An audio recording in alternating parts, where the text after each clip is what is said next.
룻기 2장 14절로부터 23절 말씀 같이 한 절씩 교독하도록 하겠습니다. 2장 14절로부터 마지막 23절. 식사할 때에 보아스가 룻에게 이르되 이리로 와서 떡을 먹으며 내 떡 조각을 초에 찍으라 하므로 룻이 곡식 베는 자 곁에 앉으니 그가 볶은 곡식을 주매 룻이 배불리 먹고 남았더라.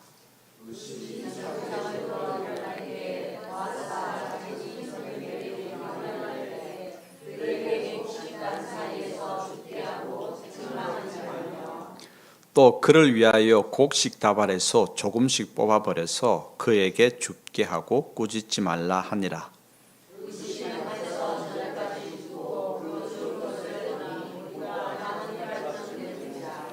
그것을 가지고 성읍에 들어가서 시어머니에게 그 주운 것을 보이고 그가 배불리 먹고 남긴 것을 내어 시어머니에게 드리매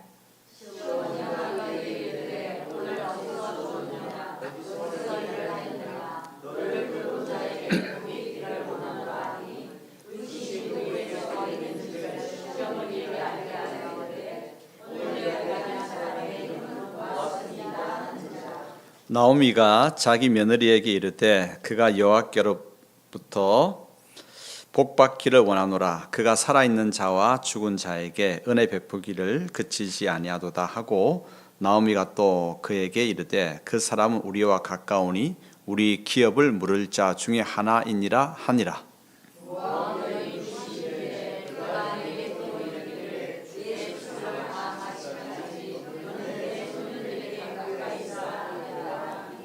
나오미가 며느리 룻에게 이르되 내 딸아 너는 그의 소녀들과 함께 나가고 다른 밭에서 사람을 만나지 아니하는 것이 좋으니라 하는지라.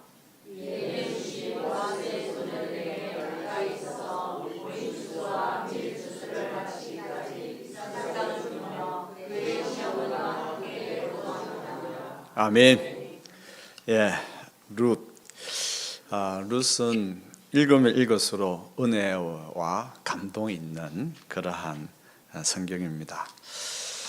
이제 룻기 2장 두 번째로 이제 넘어가는데 보아스 밭에서 우연히 일하게 곡식을 줍게 된 룻은 이제 식사 시간을 맡게 되죠. 점심 식사 시간을 맡게 되는데, 근데 뭐 다른 사람 일꾼들이야 식사하는데 이 룻은 먹을 그런 자격도 없고 또 그런 분위기도 아니잖아요. 그런데 보아스가 불러서 같이 배불리 먹게 됩니다. 인애를 받게 되었죠. 나중에 이제 이러한 배불리 먹고 또 곡식 나달들도 떨어진 것도 막 이제 한가득 거두어 가지고 온 자부 룻을 보면서 나오미가 묻습니다. 어디서 일했느냐? 보아스라고 하는 사람이 밭에서 일했습니다. 깜짝 놀라죠, 나오미가. 그래? 그 사람 우리와 가까운 친족이다 라고 하면서 이제 그 밭에서 계속해서 일할 수 있도록 그렇게 이제 이야기합니다. 그러면서 나오미는 자신에게 하나님께서 모든 것을 다 거두어 가신 줄 알았는데 이제 고향으로 돌아오니까 하나님의 헤세드가 이어지는 것을 몸으로 느끼게 되는 거죠. 자, 그러면 짧게 오늘 읽었던 것들을 이야기했지만 한번 차례대로 한번 자세히 한번 살펴보십시다. 룻에게 부어진 하나님의 헤세드, 인애에 대해서 한번 살펴보십시다. 추수하는 중간 점심시간이 되었습니다. 다들 점심시간이 뭐합니까? 자리 펴입니다. 돗자리 펴고 이제 일꾼들이 허겁지겁 밥을 먹기 시작합니다. 구부리고 그 사람들은 다 추수하느라 구부리고 낯들고 이제 하다 일했으니까 얼마나 배고프겠어요. 룻도 배가 고팠겠죠. 룻도 배가 고프니까 배에서 무슨 소리가 나겠습니까? 꼬르르 소리가 납니다.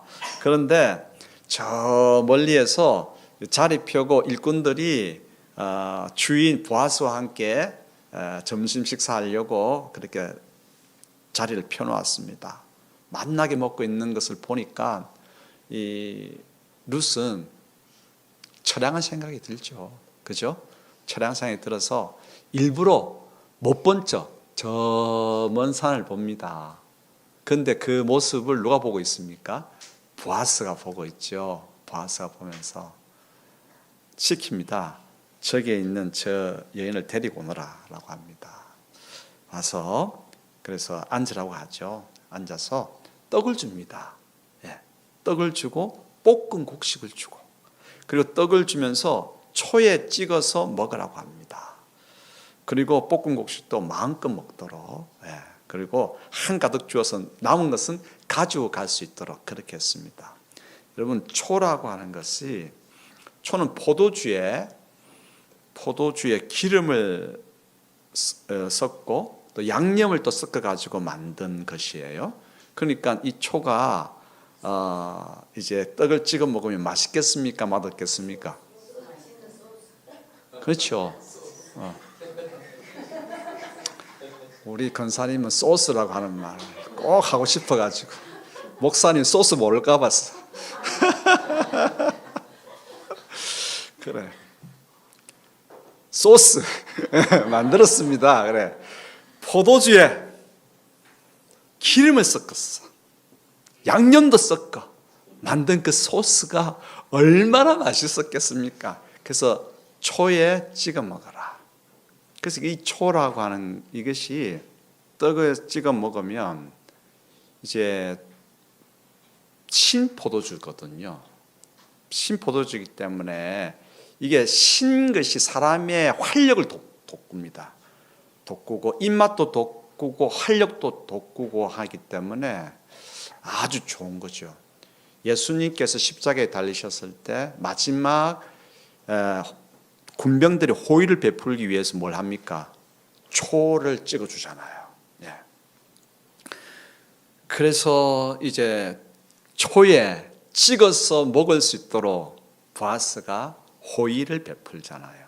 근데 그건 무슨 호의야 라고 할지 모르지만, 여러분들이 입장 바꿔놓고 한번 생각해 보시기 바랍니다.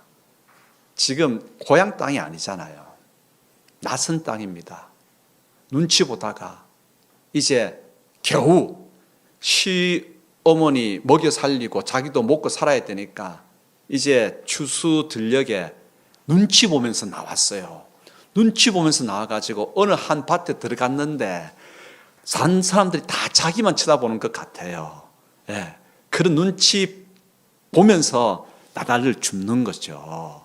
점심때가 돼가지고 이 주책 없이 배에서는 왜 이렇게 꼬르륵 소리가 나는지, 그래서 다른 사람 밥 먹고 있는 거 보니까 속이 너무 타가지고 저 먼 발치 바라보는데 오라고 하는 거예요. 얼마나 감사합니까?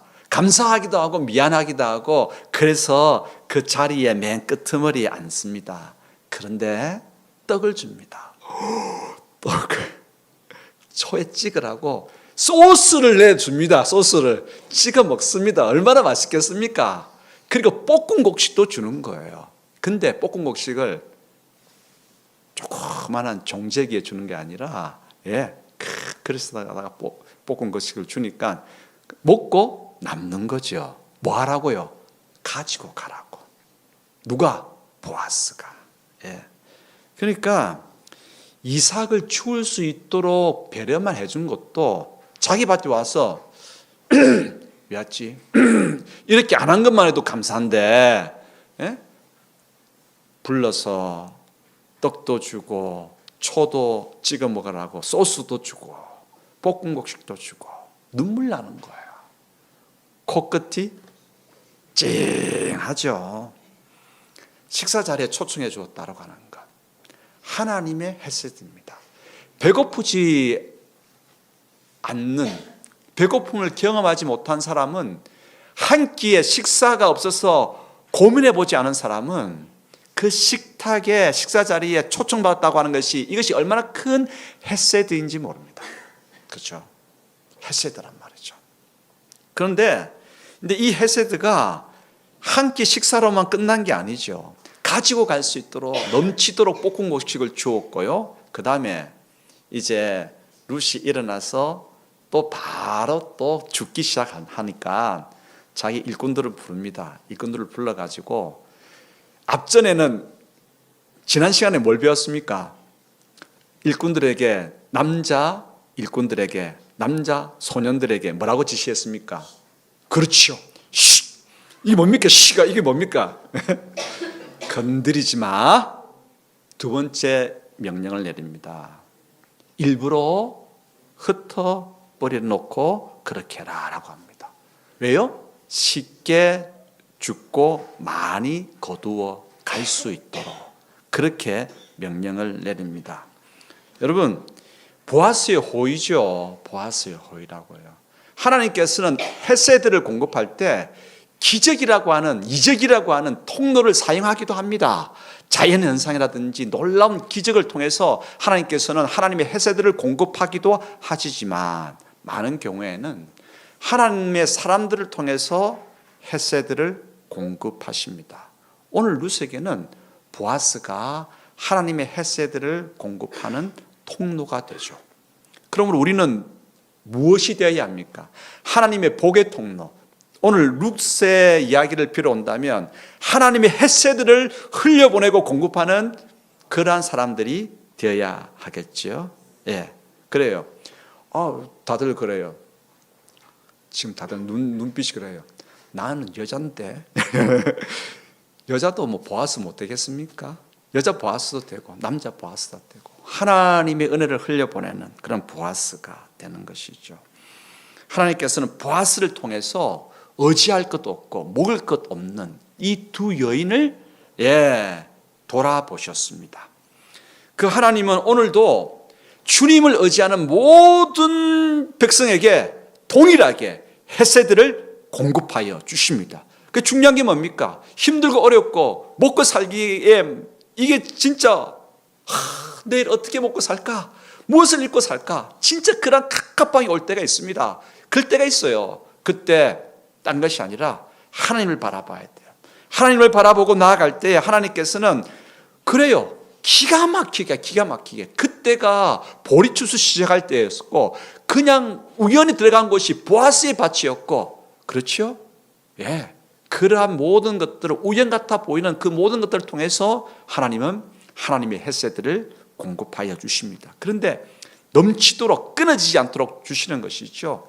볶은 곡식에다가 이제 자기 일꾼들에게 이야기해서 일부러 조금 이렇게 흩어 밑에 좀 뿌려놓거라 라고 합니다. 그래서 많이 거두어 갈 수 있도록 끊어지지 않도록 그렇게 하시는 거예요. 그날 첫날 나가가지고 이 룻이 거둔 양이 얼마큼 됐냐? 오늘 보니까 한 에바라고 되어 있습니다. 17절 다시 한번 읽어볼까요? 17절 룻이 밭에서 저녁까지 죽고 그 죽은 것을 떠니 보리가 한 에바쯤 되니라. 이 에바라고 하는 그 구약 시대의 이 용기 양은요 얼마냐? 23리터입니다. 23리터. 조금 이제 감이 잘 올 수 있도록 하기 위해서 우리 1.5리터 물병이 몇 개냐? 15개. 물병 15개. 요즘은 이 물병을 잘 말려가지고 거기다 곡식을 담으면은 뭐 이렇게 그렇죠. 별내가 안 생기죠. 근데 저는 살림하는 사람이 아닌데 그 집사람이 그 페트에 넣은 곡식을 내다가 밥하는 걸 좀 봤는데요. 이거 가지고 꽤나 오래 먹더라고요. 꽤나 오래.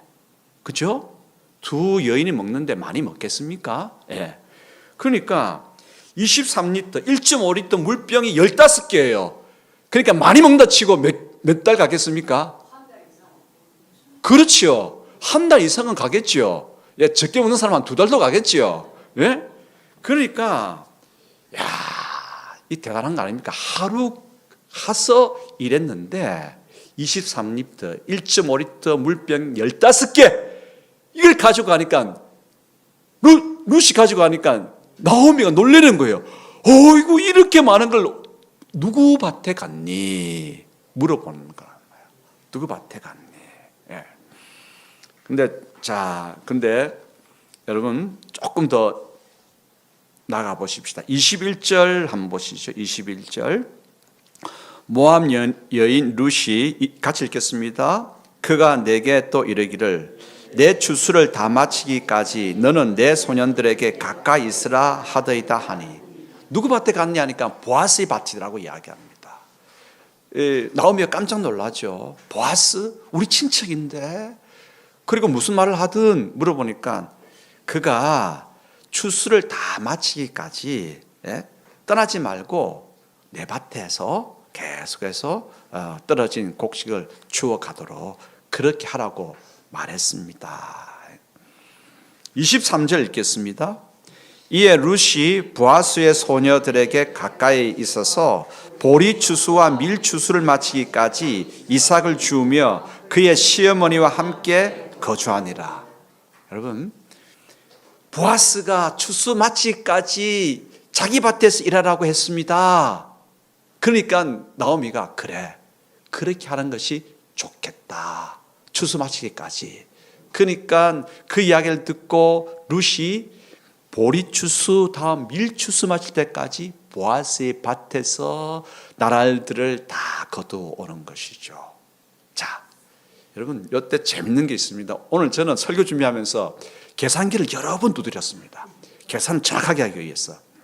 23리터, 하루에 23리터를 거두었잖아요. 근데 보리 추수와 밀 추수를 다 마치는 그 기간이 약 2달에서 석 달이 걸립니다. 그러면 주일, 그날 안식일 빼면 50일 정도 잡으면, 좀 적게 50일 정도 잡으면 23리터 곱하기 50일 얼마를 거두는 줄 아십니까? 좀 나옵니까? 예, 1150리터를 거두는 거예요. 감이 잘 안 오시죠? 그래서 제가 또 계산을 했습니다. 1150리터가 얼마만큼 양이냐? 여러분 드럼통 있잖아요. 드럼통. 큰 드럼통. 그 드럼통이 200리터가 들어갑니다. 그러니까 5드럼하고 4분의 3이 들어있는 드럼, 약 6드럼통을 얻은 거예요. 50일 동안. 좀 놀래 좀 보십시오. 예? 도대체 몇 가만이 되겠어요? 그러니까 1년치 다 먹고도 남아가지고 팔고 팔아가지고 뭐 입는 것도 사고 뭐 별것 다 사도 남는 양이란 말이에요. 기가 막 이게 놀랍지 않습니까? 세상에 어떻게 이런 일이 있을 수가 있나? 하나님께서는 넘치게끔 헤세드를 베푸시고요. 근데 끊어지지 않게끔 하는 거예요.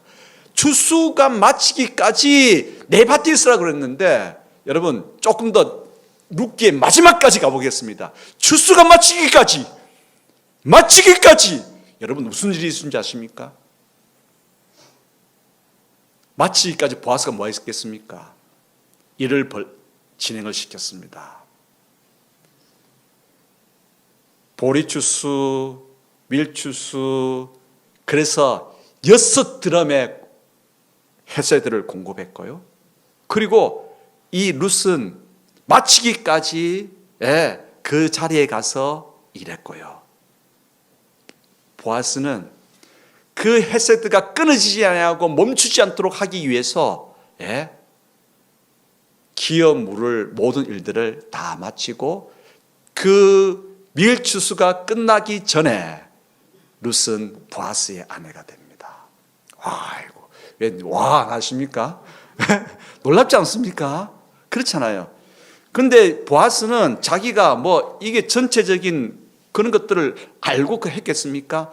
밀 추수가 마치기까지 너는 내 밭에서 일하라고 그렇게 했습니다. 회세들을 베풀어 줬잖아요. 나오미는 그렇게 하라고 또 자부에게 이야기했고 룻은 또 그렇게 합니다. 추수 마치기까지. 근데 거기서 헤세드가 끝나지 않고 헤세드가 어떻게 됩니까? 아내가 되니까 그 놀라운 헤세드가 계속 이어지는 것이죠. 하나님의 헤세드는 멈추지 않습니다. 끊어지지 않습니다. 다함이 없습니다. 이 은혜가 얼마나 놀라운지 모르죠. 그러므로 룻에게 부어진 하나님의 헤세드, 참 대단하죠. 이제 나오미의 깨달음에 대해서 한번 살펴보십시다. 나오미가 어느 집에 어느 밭에 갔니? 라고 물어보니까 보아스라고 이야기합니다. 보아스 딱 보니까 자기 친족이란 말이에요. 가까운 친족이란 말이죠. 나오미는 생각했습니다. 이제 남편도 죽고 자기의 두 아들 말론과 기론도 죽고 모든 것이 다 잃고 그냥 밥이나 먹고 고향에 가면 살지 않겠나 싶어가지고 고향으로 돌아왔는데 모든 것을 다 잃고 하나님의 인애는 헤세드는 끊어졌다라고 생각했습니다. 끊어졌다라고 생각했는데 첫째 날 자부를 내보내면서 아유 저 불쌍한 제가 제대로 일이나 하고 부끄러움이나 당하지나 않고 돌아오려나 그렇게 그 심으로서 얼마나 마음이 그렇죠? 애탔겠습니까? 그런데 돌아와 보니까 23리터 갖고 온 거죠. 예? 23리터 갖고 온 거죠. 들어보니까 보아스예요. 딱 보아스라고 하는 이름이 생각나면서 뭡니까? 하나님께서는 가난한 자를 돌보시는 분이신데 그때 그 가난한 자를 돌보시도록 하는 하나님께서 율법에 정한 제도가 있습니다. 그것이 고엘입니다. 고엘. 계대 결혼 라고 하는 것이죠. 계대 결혼, 고엘은 또 나중에 또 살펴보고 어쨌든 딱 나오미는 모든 헤세드가 끝났다. 하나님의 인애는 끝났다라고 생각했는데 룻이 가지고 온 23리터의 그 보리를 보면서 하나님의 헤세드가 이어지고 있구나. 끊어지지 않고 보아스라고 하는 이름을 듣는 순간 앞으로 놀라운 일이 벌어질지도 모르겠다라고 하는 생각들이 막 드는 것입니다. 여러분 추수를 다 마치기까지 하나님의 헤세드는 그치지 않습니다. 추수를 다 마치기 전에 누가요? 룻은 보아스의 아내가 됩니다. 우리의 눈은 죄와 욕심으로 가려져서 문제지. 우리의 눈이 깨끗하게 맑아진다라고 한다면 멈추지 않고 다함이 없는 그 하나님의 헤세드를 볼 수 있게 됩니다. 볼 수 있게 됩니다. 그러므로 추수를 다 마치기까지 내 밭을 떠나지 말라. 나오미는 이야기합니다. 그렇게 하는 것이 좋겠다. 룻은 다 마치기까지 그 밭에서 일합니다. 마침내 어떻게 됩니까? 룻은 보아스의 아내가 되죠. 지금 아주 분명하게 보여주지는 않지만 아주 흐릿하게 뭔가를 보여주는데 우리의 눈이 욕심에만 가려져 있지 않다라고 한다면 죄악에 가려져 있지 않다라고 한다면 우리는 하나님의 헤세드가 얼마나 놀랍게 우리 가운데에 오늘 부어지고 있는가를 볼 수가 있죠. 그러므로 오늘 내 눈을 열어서 주님의 그윽한 헤세드를 보게 하옵소서. 이 기도가 우리의 기도가 되기를 소원합니다. 그럴 때 이곳에서도 나는 지금 낯선 거예요. 보리 거두는 그 현장이 낯설고 또 한 번 그냥 어쩌다 운이 좋아가지고 좋은 밭 주인 만나가지고 가져오는 것 같지만 그게 아닌 것이죠. 하나님께서 오늘 내 눈을 싹 걷어내시면 이 놀라운 헤세드가 끊임없이 다음없이 계속해서 놀라운 일들을 허락하여 주시는 하나님의 은총을 발견하고 그 앞에 무릎 꿇게 되는 것입니다. 오늘 주님 내 눈을 열어서 주님의 가득한 헤세드를 보게 하옵소서. 그 기도 할 수 있게 되기를 소원합니다. 한번 같이 기도하겠습니다. 하나님 아버지, 일어나지 않아야 할 일들이 계속되어 주님의 은혜가 그쳐진 줄 알았습니다. 모든 것을 포기하였는데 낯설게 그러나 새롭게 한결같이 계속되어지는 은총을 체험합니다. 감사합니다. 고맙습니다. 남 탓하고 시샘하고 어쩌다 보니 그런 것 같고 운수가 좋아서 그런 것 같고 이런 생각들 다 던져버리게 하시고 하나님의 헤세드, 그 인내와 그 은혜를 드물게라도 낯설게라도 발견할 수 있는 눈을 허락하여 주시기를 소원합니다. 오늘 이곳에 룻기의 말씀 앞에 저희들이 앉았습니다. 아버지 하나님, 가난한 여인들을 돌보시는, 먹을 것 없고 내일에 대해서 걱정 아니할 수 없는 이 여인들을 돌보시는 하나님의 놀라운 헤세드를 크게 저희 모두가 경험할 수 있도록 도와주시옵소서. 저희들을 불쌍히 여겨 주시옵소서. 예수 그리스도 이름으로 기도드리옵나이다.